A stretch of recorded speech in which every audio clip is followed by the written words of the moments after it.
something I noticed recently. There are so many things that are just repeated throughout TV. And different shows too. Like, you'll hear something in one show, then you'll hear it be repeated in like 15 different shows. It's just something that like happens every single time you watch TV. It's like a cliche. Kind of like me saying frick in every video I make these days.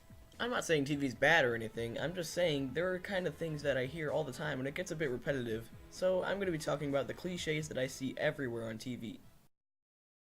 So we're already getting pretty naughty with the romantic quote first. I'll pick you up at 8. Okay, so why is it always 8? I mean, seriously, always 8 o'clock. Always 8 o'clock. Just no other time. It's always 8 every single TV show. Whenever there's a guy who's taking a girl on a date, that date is at 8. And believe me, it's always at 8. It's never 7:30. It's never 8:30. It's always 8 o'clock. Not only that, but it's also a lot of the time kids who are doing this in cartoons or in real life shows. It's always children. Like, don't they have to go to bed soon, like right after 8 o'clock? Why are you asking for a whole date after 8 o'clock? Like, seriously. I was gonna show examples for every single cliche that I'm about to show, but I cannot be bothered to look for all of those. Just know that if there's any sort of show that you can think of that has some kind of relationship between a boy and a girl, then chances are the phrase has been said in that show, at least once. If anybody can find a clip from a TV show where somebody's asking somebody else on a date, and the date is not at 8 o'clock p.m., then I'll reward you somehow. I don't know, I'll probably like pin your comment or something, I don't know. I feel like I've said pretty much anything I could possibly say about this topic, so let's get to the next cliche. The next cliche really isn't a quote that's used often, but it's more of a gag.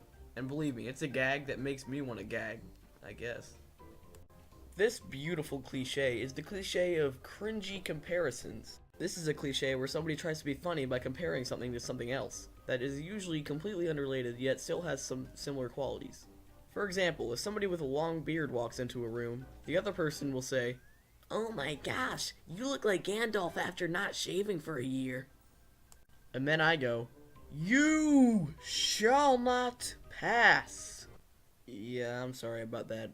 We were talking about Gandalf and I had to sneak that in there. We're talking about cringy comparisons and now I'm the cringy one.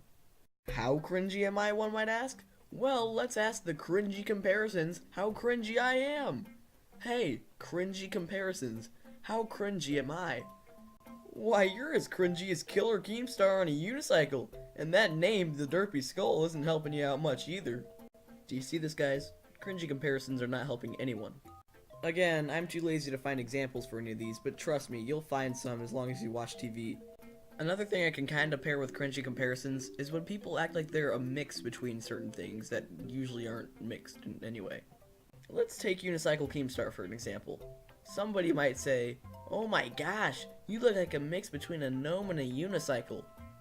Actually, that kind of applies because that's pretty much what he is right now. As you can tell, I'm not very good at coming up with situations like this, but the next cliche, the idiot in danger, is very common and easy to come up with situations for.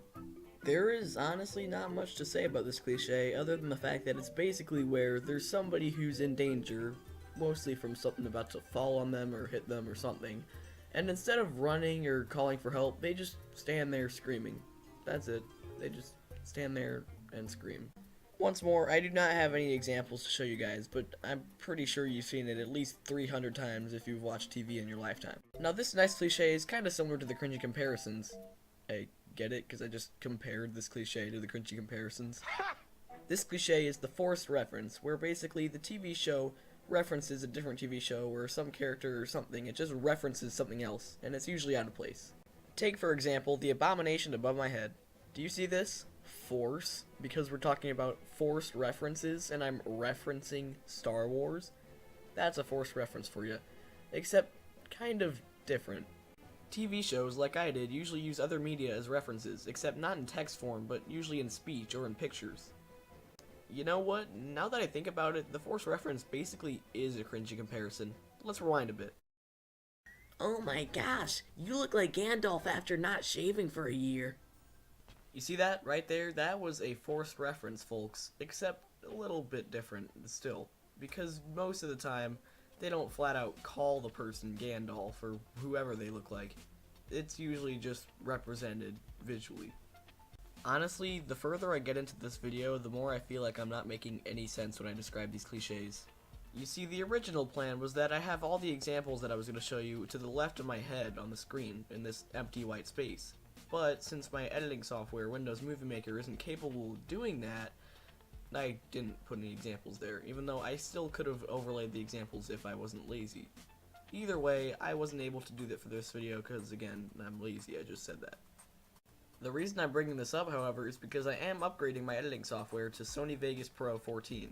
Or Vegas 14, because apparently they sold their editing software.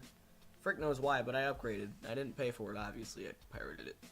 But trust me, there will be a lot better editing in the future, and a lot better content, and more of it too. I'll try to make more videos like this, and maybe blubs too. I don't know what I'm gonna do, but I can edit now, so yippee. If there are ever more videos like this, I will actually put examples in the side, because I can edit them in and I'm not going to be as lazy as I am now. I decided I would use Windows Movie Maker for this last video, because I already started like halfway through this video in Movie Maker, so I wasn't just going to make half and half. But, this is my farewell to Windows Movie Maker. You did me good, you did me great, you got me all the way from dead magma to here, and I could not be happier. While we're on the topic of new things, I did get an Instagram account. I probably won't be posting anything channel related on it, mostly school related stuff like memeing my friends' videos. But you can expect some video related stuff on there, assuming I give a frick. That's it for this video, guys, and if I find any more cliches or you give me some cliches, I'll make another video explaining more cliches. I just said cliche a frickin' lot. So if you like this video, please leave a comment, and please tell me what you think of this new series, and if you want me to do any more episodes, suggest an episode for me. But that's it for this video, and I will see you later. Goodbye!